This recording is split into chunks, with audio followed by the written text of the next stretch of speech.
Hi guys, I'm Mr. Holland, and today I'm going to show you a couple ways you can go over the Pathfinder tool. This is just a test. First, we're going to look at Unite, which is right over here. Let's try to unite these two shapes using Pathfinder.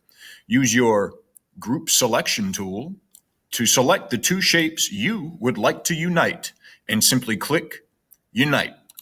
Notice how they go from two shapes, a circle and a square, to one shape, almost like a arrow or ring shape when combined.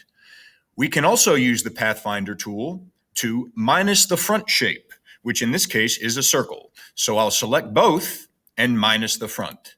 Oh my goodness, we now have a shape where the front has been minused to create a kind of, I don't know what you would call that shape, but the Pathfinder tool in Illustrator is your way to make unique shapes. The next function of the Pathfinder tool will be the intersect button. We're simply looking for the two areas these shapes intersect. So I will be going to the selection tool, selecting both of them, and clicking intersect. It gives me just this portion where the two shapes were intersecting. That's almost like a pizza slice or a pie slice. I'm getting hungry. So the next tool is the Exclude. This will create two different shapes as a group with the inner pie slice excluded. Let's check it out. So we exclude them. They're now separate. We need to hit Object, Ungroup. Now that they're no longer grouped,